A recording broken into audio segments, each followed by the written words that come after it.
50 жылдан кейін сені юмизммен алып келем деп. Бақыттан басыңыз айланып жүрген шығар қазір. Құдайға шүкір, шалымның арқасында. Еріңіздің тоқал бар ма? Шолпан, мен сені жақсы көрем. Арман алдамайды.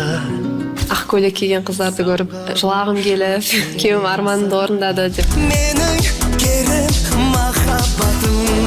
Махаббат сезімнің асыл шыңы. Жылдар өтіп, уақыт сырғыса да, бір-біріне деген сезімі суымаған шын ғашықтар арамызда өте көп. Солардың бірегейін біз бүгін көреміз шоу студиясына шақырдық. Қайырлы кеш, Еуразия бірінші арнасында көреміз шоу, сіздермен Меруерт Бауыржанқызы. Біз бастаймыз.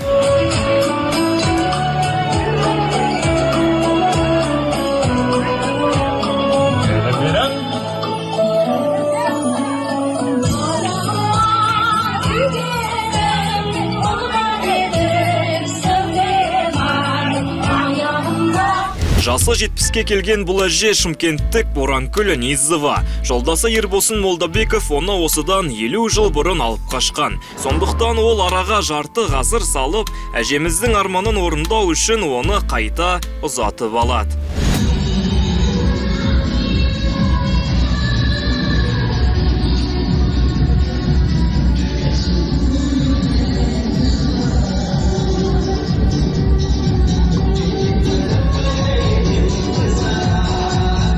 Ербосын ата мен Боранкүл әженің 5 баласы, 29 немересі бар. Бүгінде олар ұл қыздарына тәрбие беріп, нағыз махаббаттың үлгісін көрсетіп отыр.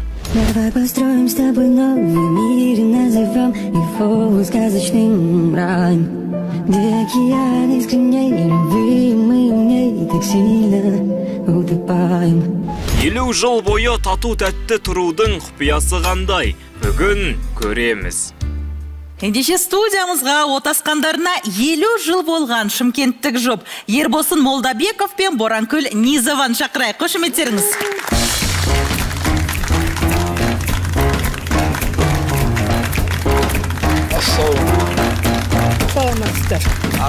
Қайырлы кеш, қош келдіңіздер, келіңіздер.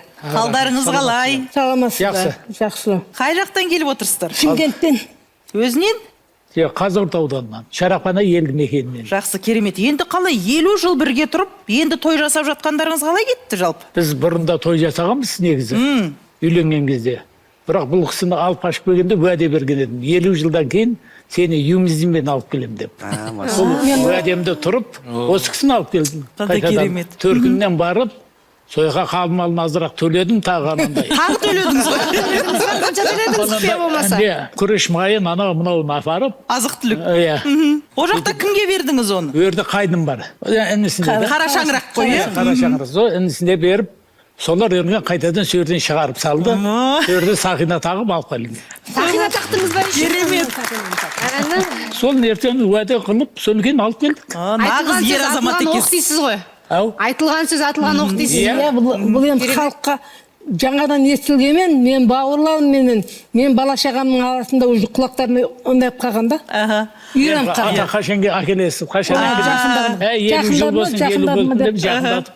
Керемет. Апа, енді өзіңіз ақ көйлек киіп, бақыттан басыңыз айланып жүрген шығар қазір? Құдайға шүкір, шалымның арқасында осындай болып жүргенмін. Шалыма рахмет айтам көпшіліктің алдында. Шалым уәдесінде тұрып алып келді мені. Енді қалай көйлек таңдадыңыз? Ақ көйлек бар. Ой, қыздар таңладым. Бәрін бұл киім бәрін қыздар өздері апарды.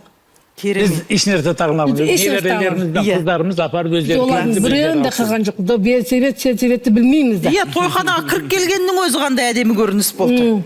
Дегенмен әр азаматтың қолынан келе бермейтін әрекет жасапсыз. Иә, не берілерін. Ұзатылғанда жыладыңыз ба? Қимасты, қысыңсу айтып жыламадым. Қуана. Ақыр дәстүрмен алып кету керек еді ғой атамыз. Қыз кезінде жылаған ғой, ұлағыма кеткен үшін жаңағы. Қайсыңа тиембегенімде. Қайсыңа тиембегенім, шеркеге кеткенде. Сонда уәде берген шалым. Сол уәдесінде тұрды. Сөйтіп әкелді. Жақсы. Тойда енді құрбы-құрдастарыңыз болды ма? Иә. Куәгерлер дейміз ғой енді сол кездегі. Бір 10 шақты жігітпен бардым. Үйіміздемен табыр жиып, 2 машинаман. Мүмкін сөрді, күйеу жолдас есебінде қасында Әбнімләп деген жігіт бар еді. Құлматов фамилиясы. Ол әкеліскен жігіт бұны Апқашқан бірге апқашқан. Сол кездегі. Сол кезде әке шешем той қылып бергенде қасымда күйеу жолдас болып тұрған. Сол жігіт барды. Құдайға шүкір ол да тіреді. Өнген класстастарым барды менің. Қазір жастарыңыз нешеде? 74-тен. Мен 68-демін. Жақсы, апамыз ол кезде неше? 18 жаста 18-де еді. болғам. Мен 24-те едім да. Енді осындай керемет махаббаттан бүгінде қанша бала-шаға сүйіп отырсыздар? 2 ұл, 3 қызымыз бар. Тамаша. Керемет. Солардың қызығын көріңіздер. Рахмет Айлана. Жолдарыңызды берсін. Жалпы енді қалай қыз бен жігіт болып жүрдіңіздер ма? Жоқ. Ондай болған жоқ. Қалай болды? Бірден бір көргеннен алып қаштыңыз ба? Айтсам күлесіз. Дәмеш деген қыз бар еді, жиеніміз, қарындас. Сол келді, апам айтты, мынаны үйлендірсейші деді. Оған бір қыз көрсетейін деп, ол негізі маған көрсетуге әкелген бұны. Сөйтіп бұның ауылына барды. 3 жігіт болып өрген тоқтаса енді мен айтып болам. Шала бермей адам. Содан өнген анау жаңағы Әбнөніп деген жігіт машина алды, дәмеше көрген топырды бұрсақ болмайды ғой. Сөйтіп біз жолда қалып кеттік. Сөйтіп бұлар бұрақты бұны алып шықты. Өнген біз жолда қол көтердік. Тоқта, ала кет деп. Сөйтіп алдық, мені алдық.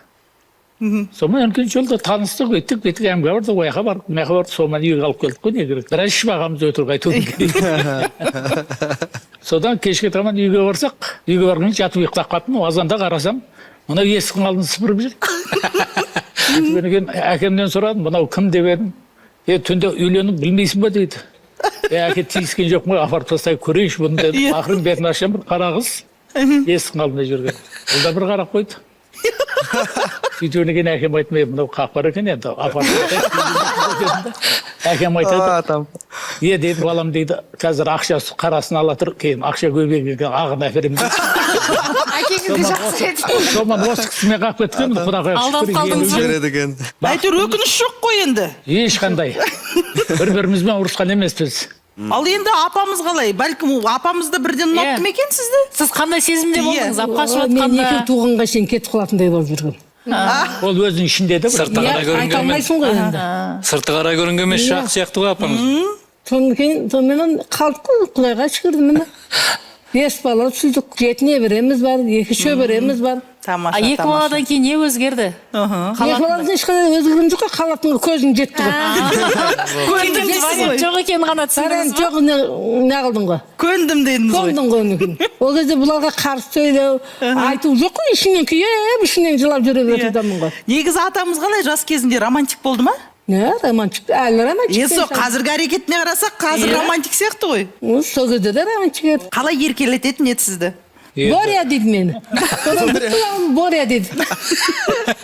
Ешқашан Боранкүл деп атында. Жеңгелер, анандай, құрдастарымыз да, бұның ругалалар да, керек болса өзінің анау Жеңгелерінде. жеңгелері, ағалары да Боря деп шақырады бұны. Енді сіздердің тойларыңыздан кейін тағы құрбы құрдастарыңыз, апа, әсіресе сіздің құрбыларыңыз бізге де той жасаңдар деп қолқа салған жоқ па, жолдастарына? Ондай Шілей есте қойған жоқ, бұндай болып кетеді деп біз өзіміз де ойлаған жоқпыз.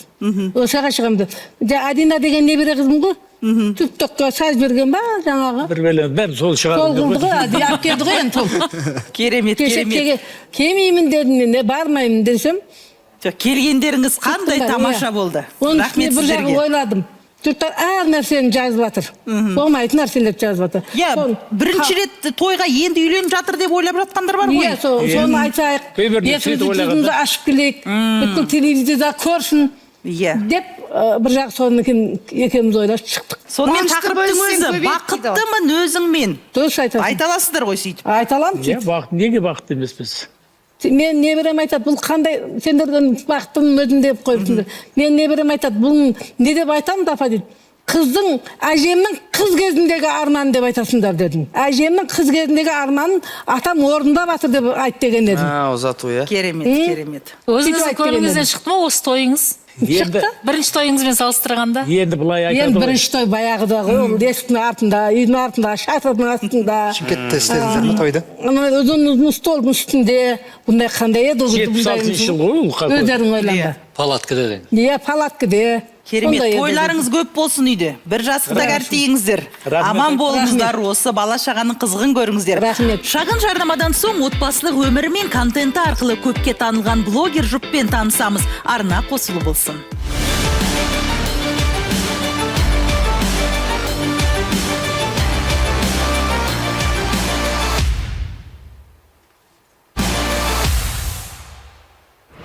Желіде миллионнан астам қаралым жинап көптің назарын өзіне аударған алматылық жұп Орынбасар Мұратбаев пен Шолпан Шерманова. Олардың контенті өзгелерден ерекше. Толығырақ танысу үшін экранға назар аударыңыз. Ал біз жігітімізді жұмысқа шығарып салып жатырмыз. Осылай качественно дайын тұру керек. Машинасын от алдырып, қыздырып, дайындап қоямыз. Отбасылық блог жүргізетін бұл жұп Алматылық Орынбасар Мұратбаев пен Шолпан Шерманова. Олардың отау құрғандарына 20 жыл болған. Бүгінде 6 бала тәрбиелеп, 7 немере сүйіп отыр. Seni süyen Mağal işim olamaydı Seni süyen Жанын ешкім тұра алмайды. Блог жүргізуді алғаш болып үйдің отағасы бастаған. Қазір бұл жұп өмірлерінен қызықты контент түсіріп жүр. Олар бір-бірін қолдай білетін бақытты отбасының жарқын үлгісі. Даладағы әңгіме айтыла береді ол. Сен жақсы болсаң да айтылады, жаман болсаң да айтылады, не істесең өзі сондаймен айналысатын адамдар бар, біреудің артын шығумен бүйтіп. Бүкіл өмірі сонымен өтіп артын шығумен айналысады, дұрыс па? Пайғамбар салам не дейді? Min husnil islamil mar'i tarkuhu ma la ya'nihi. Мұсылманның діндегі кемел. Бақытты отбасының құпиясы қандай? Жұбайлар блог жүргізуге идеяны қайдан алады? Бүгін көреміз. Ендеше студиямызға блогер жұп Орынбасар Мұратбаев пен Шолпан Шерманованы шақырайық. Қошеметтеріңіз.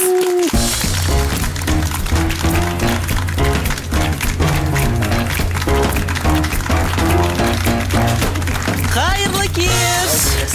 Қош келдіңіздер. Келіңіздер. Төрімізге жайғасыңыздар. Қай жақтан келіп отырсыздар? Алматы облысы, Қарасай ауданында тұрамыз. Керемет. Жалпы әлеуметтік желіден көргендеріңіз бар ма? Иә. Өте белсенді. Қанша уақыт болды блог жүргізіп жүргендеріңізге? Негізі жалпы мен өзім бар ғой, 10 жылдан асып кетті жүргізгенім. Бірақ мен өзім көп түсірмеймін, өзім жұмыс жайында түсіремін да. Менің қымбат деген қызым бар, соны жүргіземін. Продюсермін дейсіз ғой. Продюсер ретінде де сол қызды жүргіземін.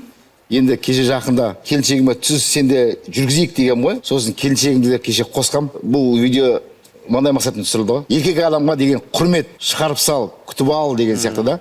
Енді әлі әйел адамның несі шығар енді. Сол мақсатта түсірген видео бұл негізі. Керемет. Шолпан апай, шын мәнінде енді жаңа көлікті де қыздырып жатырсыз. Сонда жұмысқа да, жұмыстан кейін де өзіңіз күтіп аласыз ба осылай? Бұл кадрға түсірілген көрініс емес пе? Өмірде де солай ма? Жоқ, бұлайша да күтіп аламыз. Енді біздің неміз ғой, енді шешемізден көрген неміз ғой. Анамыз өз солай істейтін. Папамызды күтіп алып, шынап салып, бізде енді тәрбие көргенді істейді дейді ғой енді отбасында соны. Сол бір бараттан ашып күтіп алған сала салғанбыз ғой. Сол тарап кетті ғой. Сол тарап кетіп, соны. Сол айтып жаңағы мақсат. Біздің мақсатымыз, түсірген мақсатымыз. Біздің артымызда қаншама келін қыздар бар да. Міне сіздер отырсыздар ғой аға. Сіздерден тәлімдербе көреміз да біздер.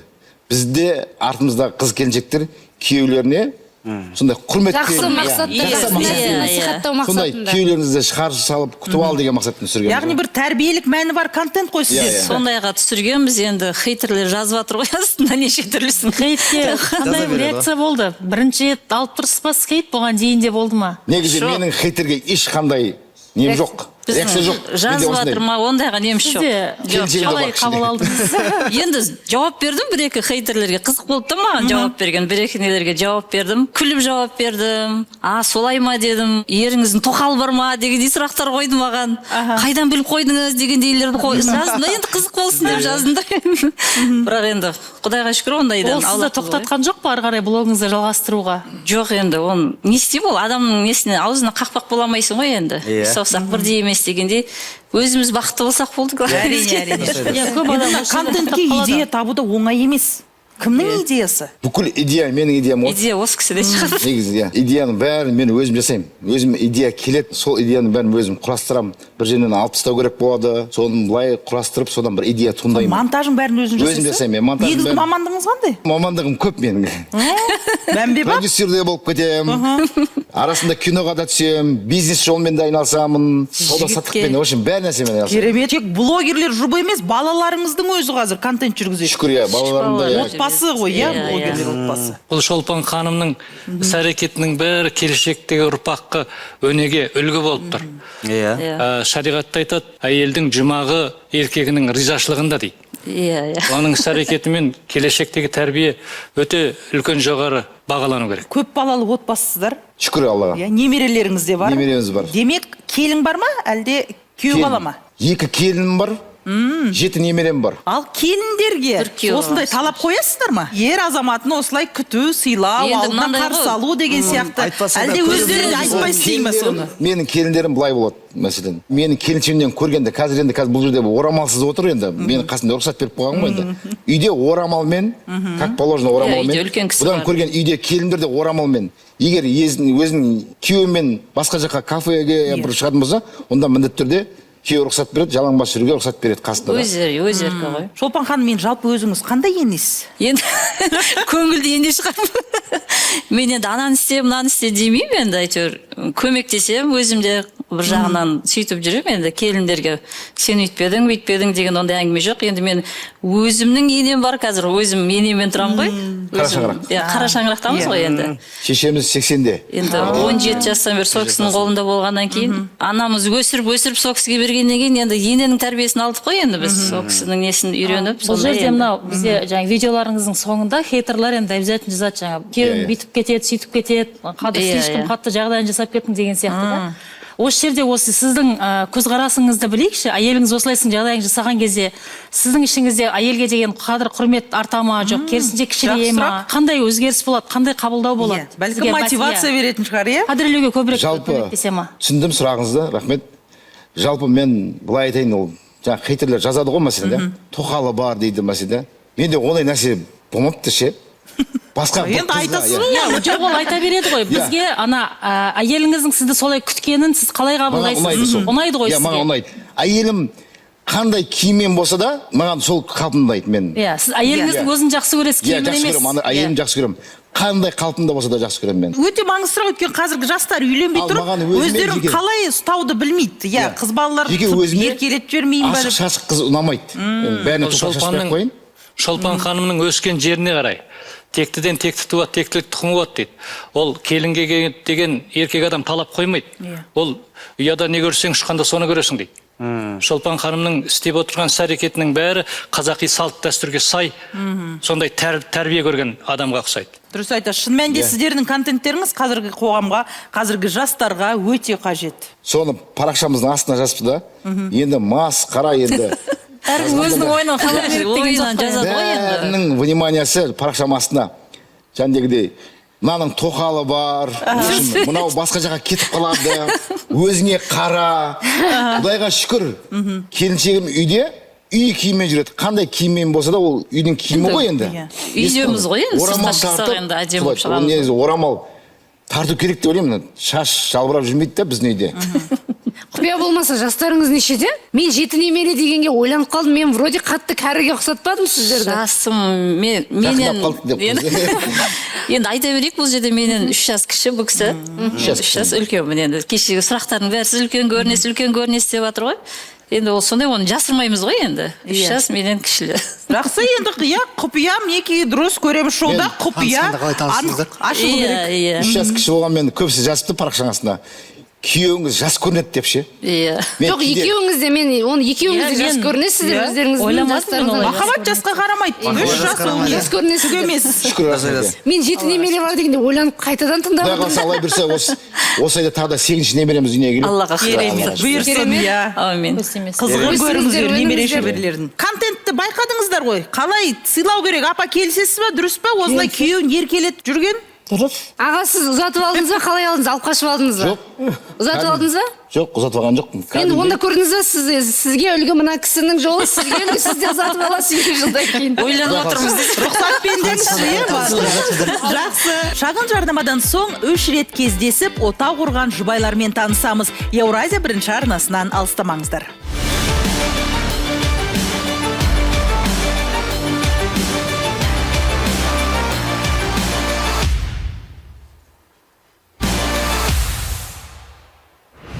Неке вальсі ақ көйлек ерекше толқыныс. Бұл сезімдерді алматылық Наурызбек Ортай мен Аружан Досжанқызы араға 6 жыл салып сезініп отыр.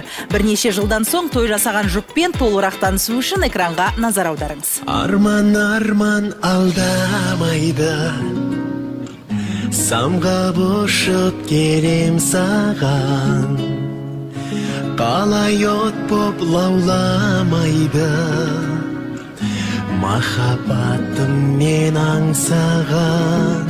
Тойда неке вальсін билеп жатқан бұл жұпты жас жұбайлар дерсіз. Алайда алматылық Наурызбек Ортай мен Аружан Досан қызының шаңырақ көтергендеріне 6 жыл. Отағасы араға уақыт салып келіншегінің ақ көйлек кию арманын орындағысы келген.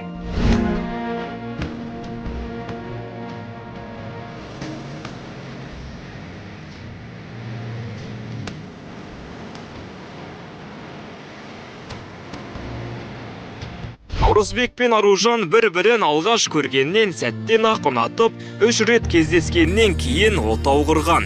Бүгінде олар 3 қыз тәрбиелеп отыр. Сырғаңның сыңар, күәсі сырлардың өзіңмен бір өткізген қайталама шаттыққа толы жылдарды. 3 кездесуден кейін отбасын құру асығыстық емес пе? Жұбайлар қандай құпиямен бөліспек? Бүгін көреміз. Ендеше студиямызға отбасы болғаннан кейін 6 жылдан соң той жасаған жұп Наурызбек Ортай мен Аружан Досанқызын шақырайық. Қошеметтеріңіз.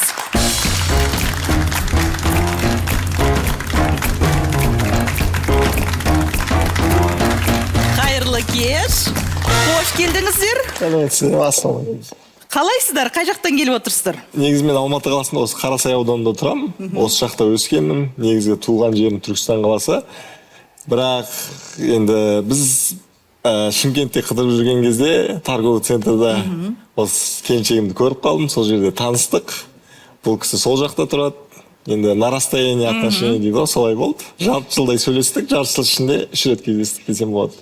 Иә, одан кейін қалай рұқсатпен алдыңыз ба, алып қаштыңыз ба? Одан кейін келісіммен алып қаштық. Неге? Өйткені ол кезде карантин болды. Карантин кезінде той жасауға болмайды. Сондай болғандықтан келісімді түрде алып қаштық. Той болмады ол кезде. Енді әрине әрбір қыз баланың арманы ақ көйлек кию. Аружан арманда біраз миыңызды жеген сияқты ғой, ақ көйлек кием деп. Арманына жетіп. Аружан, енді 6 жыл күттіңіз. Сосын қалай шегелеп айттыңыз ба? Той керек маған дедіңіз ба? Ортақ шешім ба? Негізі тұрмысқа шығардан алдын мен біліп, келісіп, осылай той болмайды деп солай. Енді қазір жағдай осылай, карантин кезі той жасауға болмайды деп айтып, біліп, негізі тойым болмайды деп. Десе де іштей енді. Іштей қалайсың ғой, қыз баласы болғаннан кейін тойларға барғанда ақ көйлек киген қыздарды көріп, жылағым келіп, жылап та алатынмын даже. Бірақ айтпаппын. Мен де кейін той жасайық деп ондай сұрамаппын, бірақ уақыт өте келе өз бәрі Алланың қолында ғой енді. Күйеуім как раз 30 жасқа толды биыл. Сонымен сондай бір идея келді бізге. Кімге келді? Бірінші Аружанға келген сияқты ғой. Енді жастарға жасадық негізінде, тойда тек жастар болды. Өзім 30-ға келдім жақында. Соның негізгі мақсат жаңағыдай той болмады ғой, енді достарымызды жинап, біраз тойға барғанбыз, олар да біздің қызықшылығымызды өзіміз бөлісейік деп той жасадық. Негізгі тақырып 30 жас болғанмен, бірақ свадьба болып өтті ғой, былай айтқанда. Керемет. Келіншегіме фата ештеңе білмейді, ол кезде киетін сюрприз болды. Жаңағы мамам мен әке-шешемізбен бірге тұрамыз. Сол кісінің идеясы болды. Давайте мен олай айтпа, сендер вальс билеңдер. Мен сол кезде фата кигіземін деп. Ал сіз просто ақ көйлек киіп тойға күйеуіңіз болған не киіп бардыңыз? Тек ақ көйлек, өзім о баста тек ақ көйлек кигім келеді. Как пышный болмаса да деп өзім сұраған болатынмын. Бірақ фата киетін білген жоқпын. Келіп, тура вальстың алдында келіп, мамамыз таққан кезде енді жылайын деп қалдым. Керемет. Той қонақтарының реакциясы қалай болды? Той өте керемет өтті. Кейбір қонақтар тойдың арқасында даже қазір жұлдыз болып бара жатыр. ТикТокта көп просмотр жинап, бір-екі жігіт бар, қазір реклама жасап жүр. Қалай, қатты билеп қойған ба тойда? Керемет. Той солай қызық өтті. Келіншегім негізі өзінің мамандығы хореограф мамандығы. Тойда бұл кісіден де сюрприз болды маған, билеп берді, үнді биін. Нағыз есте қаларлық бір той болған екен ғой. Енді 6 жылда арада қанша бала болды? 3 қызымыз бар, Құдай бере саған. Той кезінде 3 қызда болды ма? 3 қызда болды, иә. Той қашан болды өзі анықтап алып? Апрель айында. Мінекей жақында болды. Қалай тойдан ләззат ала алдыңыз ба, қанағаттан алдыңыз ба? Фото киіп, или ойымдағыдай фото емес деген сияқты тағы болады ғой. Кәдімгідей мен өзім қуанышты болдым. Кезім болды ма? Иә. Бізде тек тойдан бір айырмашылығы ғана, біз төрде тұрған жоқпыз да, тек тойда өзіміз тойдың егесі болып, қонақтармен жаңағы тілек тыңдап, тілекні былай.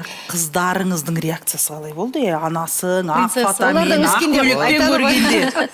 Оларға күшті той болған шығар. Олар ұғынды ма өз тойы болып жатқаны? Олар кішкентай енді, әлі 4 жасар. біреу 4,5-5-ке толады жақында, 3-те, біреу 2-де. Олар несінде мама мен папамыздың тойын көргенбіз деп қалады.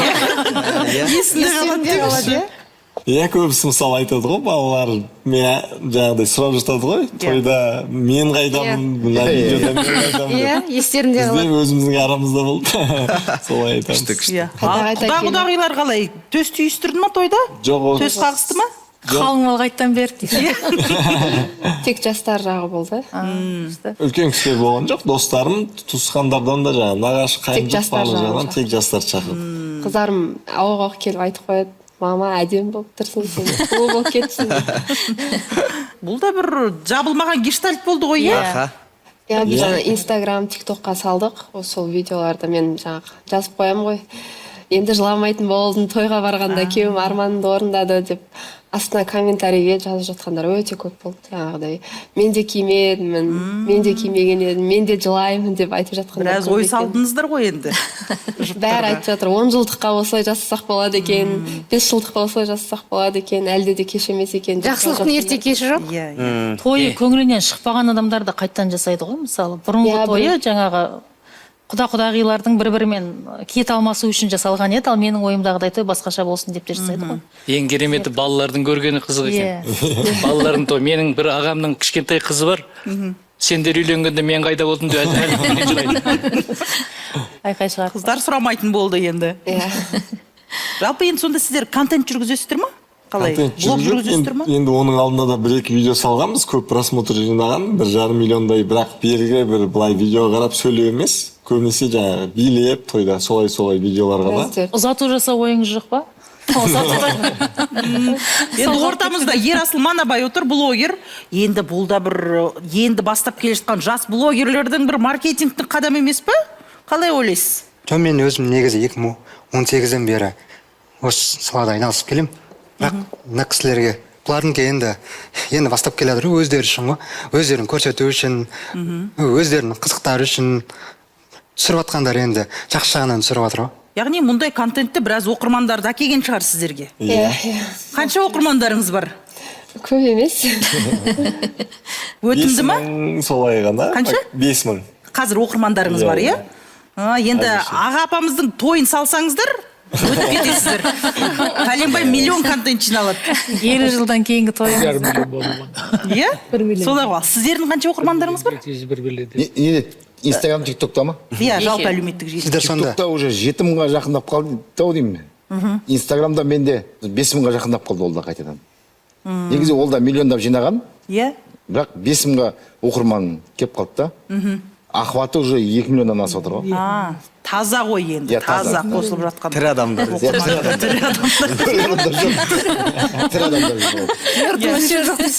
Енді бір белгілі бір ұсыныстар бар ма оқырмандардан? Осындай бір контент түсірсеңіздер деген сияқты. Иә, ол тапсырыс дейікші.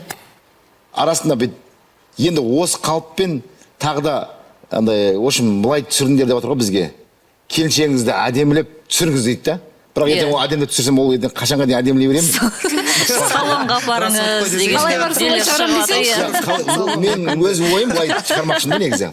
Қалай бар, солай күнделікті үйдің тәрбиесі, келіннің, келіншектің ер адамға деген құрметі, менің әйеліме деген құрмет солай жалғасса ма деймін, ол жалғаса береді сіздің негізі. бағытыңыз солай болу керек қой стиліңіз. Иә. Махаббат уақыт өткен сайын арта ма, әлде керісінше сезім бірте-бірте суи бере ма? Бақытты отбасы болудың құпиясы қандай? Шағын жарнамадан соң айтып береміз, экраннан алыстамаңыздар.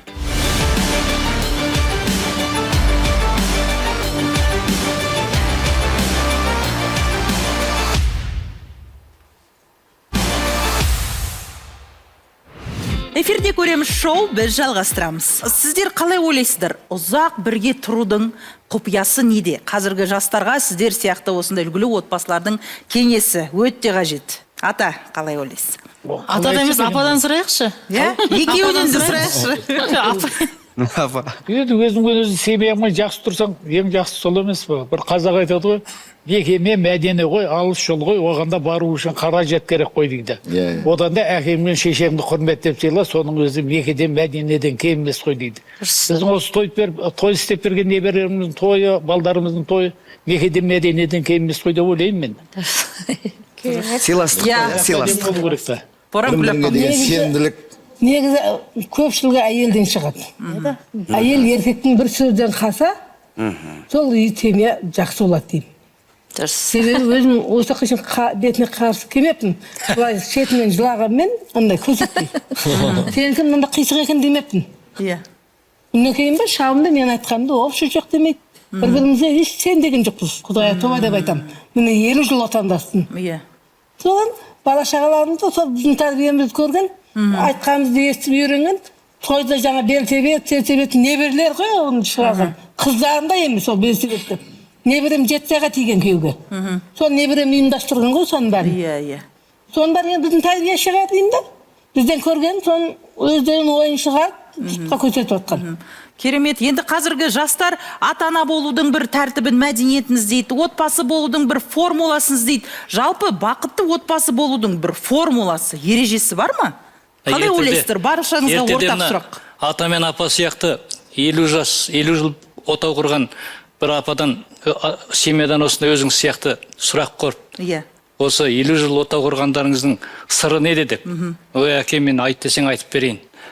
Ертеде қыз кезімде алып қашып келетті. Астында ақ бозат, менің астында жирен торы. Ауылдан шыға берген кезде ат бір сүрінді, бір деп айтты дейді. Соны ат ауылға жуарт жолға жеткен кезде екінші сүрінді деп айтты дейді. Екі деп айтты дейді.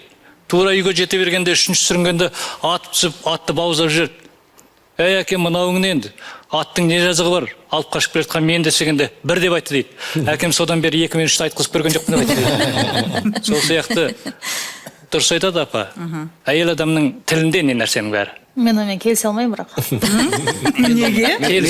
Себебі ол жерде ол қорқытумен көндіру ғой. Ол әйел бақытты ма, бақытты емес па, ішінде не болып жатыр, ешкім оны тыңдап жатқан жоқ. Мен ойлаймын, екі жақта да ішіндегілердің барлығы айтылып, конфликттен қашу емес. Бізде әйелдер үндемей қояды, конфликттен қашу үшін айқай-шу болып кетпесін дейді, бірақ ішінде ол қалады. Ол артынан барады да, не өсекке айналады, не ренішке айналады, не ауруға айналады. Жасын тыққан, апаның жаңағы айтқан сөзі тығылып жылап отырмын. Анау деген сөздің бәрі міне бақытқа кеп тіреп отыр. 27 немересі бар. Енді ол кісінің қанша сырда кеткен білмейсіз ба? Жауап берейін қызым. Сен ұйып айтса беретін болсаң, апа, мен айтысу деп айтып тұрған жоқпын. Мен айтысу деп айтып тұрған жоқпын. Сендердің нелерінде айтысу емес, біздің тілімізде, біздің баяғын адамымыз ғой енді.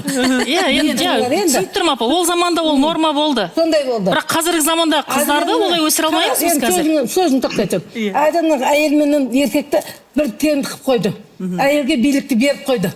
Небір адамдарына 5 саусақ барабар емес, дұрыс па? Небір әйелдер семьядан айырылып, міне біздің ауылымызда 6 баланы тастап, бір шалменен күйеуін тастап, 6 баласымен ажырасып кетті. Апа жаңа 18 жас, 19 жас, 20 жаста сіз жыладыңыз ғой енді. Сол кезде бір рет шалыңыз келіп, болмаса жаңағы қасыңыздағы адам келіп сұраса, осы жерде сұраса, жаным қалайсың, ренжіп қалдың ба? Неге ренжіп отырсың? Мен білмедім сен ренжіп отырғанын. Мен көрсеткен емеспін ол ренжігенімді. Көрсеткен емеспін. Енді қазіргі жас өкілдерден сұрайықшы, қазіргі жастан сұрайық. Аружан, келісесіз бе енді? Солай шығуға келісесіз ба? Қазір айтады, ред флаг деп. енді Мен биліктің бәрін әйелге беріп таста деген сөз емес. Бұл жерде екі жақтан да, екі тараптан да аузыңды жап, сенің күнің 8 март деген емес. Оңда іште не болып жатыр? Мен сен кейбір еркектер даже ренжісіп жатқанын білмейді. Санасу керек дейсіз Потому ғой. что айтылмайды, санасу да емес, бұл жерде түсіну болса. Мен былай ойлаймын да, кешіріңіз да. Жалпы ұл балаға кішкентай кезінен сыйлауды үйрету керек қыз баланы. Дұрыс, өте орынды. Қадыр Мырза айтады ғой, сыйла қызды жоғарыдан орын бер, көтер оның мәртебесін, мерейін, өз қызыңды сыйлағаның ол сенің өз анаңды мәңгі құрметтегенің деп. Солай құрметтеп өссе, ол ертең әйеліне солай құрметпен өседі деп ойлаймын. Кішкентай кезден ол балалар сөйтіп тәрбиелеу керек деп ойлаймын болды. Жақсы. Енді осы сәтті пайдаланып, енді айтып жатырмыз ғой, ер азаматтар көбінесе өзінің эмоциясын, бір сезімін көп шығара бермейді ғой. Енді бүгін осы Көреміз шоудың студиясында әйелдеріңізге осы уақытқа дейін сүйікті жарларыңызға, балалардың, немерелеріңіздің анасына айта алмай жүрген бір сезімдеріңіз, бір жылы лебіздеріңіз болса, мархабат. Осы студияда ата өзіңізден бастасақ. Мен сені жақсы көремін. Не деп айтым? Қалай? Қандай дедіңіз бе? Жүрек түпкірінде жатқан. Осы уақытқа дейін апамызға сыртқа шығарып айта алмаған, бірақ айтсам екен деп бір армандап жүрген сөзіңіз болса. Ондай нәрсені бәрін айтып қойдым ғой. Ойландыңыз енді. Айтып қойдыңыз ба? Айтып қойған бәрін. Ішімде ешнәрсе жоқ, ішім көрейінші. Жоқ. Жоқ па? Жарайды. Орынбасар мырза өзіңіз. Мен негізі дұрыс аға. Мен де айтып тастағам. Айтып тастағам. Жақсы көрем деп қазір де айтам. Өйткені себебі бұл менің балаларымның анасы. Мен сыртта жүрем көбінесе. Үйде балалардың тәрбиесіне қарайды. Бұл келіншегімді анау комментарийда айта береді. Осы да айтып берейін. Құдайға шүкір, бәр жерге елдерде де аралаттым, Дубай дейма, бәр армандардың орындарын не ойлаймын, Түркия дейма. қолынан келгенше дейсіз Қолынан келген өзінің қолынан не келеді, бәрін істедім деп ойлаймын. 8 мартта бәр подаркасын қазір айтамын, не, Шолпан, мен сені жақсы көрем. Керемет. Бақтарыңыз баянды болсын. Шолпан ханым, сізде осы сәт пайдаланып, бәлкім орындамай жүрген арманыңыз жоқ па? Жоқ, бәрін орындап жүр ғой. Қандай керемет. Тамаша. Ал ендеше жастардан сұрайық. Наурызбек. Жаспыз ғой біз. Жүрген кезде былай шығып кетсек те телефоннан әрдайым айтылып жүр ол нәрсе. Тойда да айтып отырмын қазір. Қыздарым бар, мысалы айтам, келіншегім саған рахмет үлкен. Мен сені жақсы көрем деп. Онда тұрған ештеңе жоқ. Тамаша. Кейде енді бір-бірімізге осындай бір ауыз жылы сөз жетпейді ғой? Сол жақсы көріп үйлендік қой, өзіміздің. Шынымен де жақсы көріп үйлендік. Махаббат деген өзі әр деңгей, әр жаста әртүрлі болатын сияқты. Жас кезде мен мысалы басқалай болды. Қазір мен келіншегіме басқалай ән шығарып жүрміз, басқалай ғашық болып дегенде. Сол сияқты әр жаста әртүрлі сияқты. Ең жақын адам әйелің болып. Бала шағаңдан да ең жақын. Себебі екеуін шөрлесесіңдер, балдар не қылады, өздері кіреді, өздерінің комнатына кіріп кетеді, екеуін қағып кетесің. Ең жақын адам болса әйелің болып қалады екен, мен соны түсіндім. Бұл бағдарламаға енді ылғи алып қашқандар ғана келген екен. Негізі өзіміз аязға тоңып, ыстыққа күйіп, бәленбай шақырымға бір басқот мотоциклім болды жолдасымның, Серік деген жолдасымның.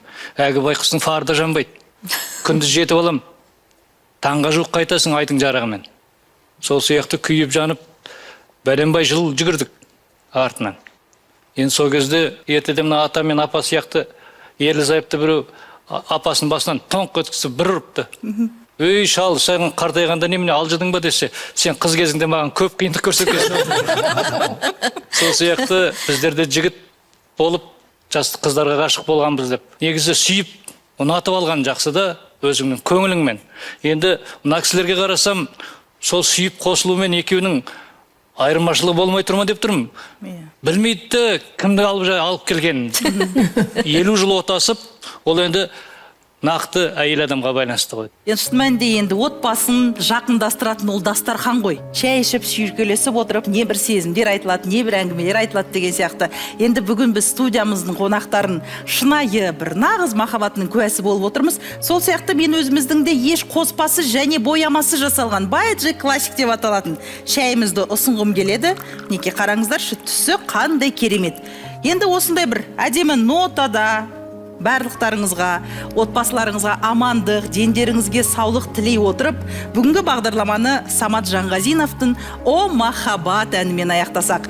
Баршаңызға рахмет, сіздермен болған Меруерт Бауыржанқызы, бауырымыз бүтін, жанымыз аман болсын.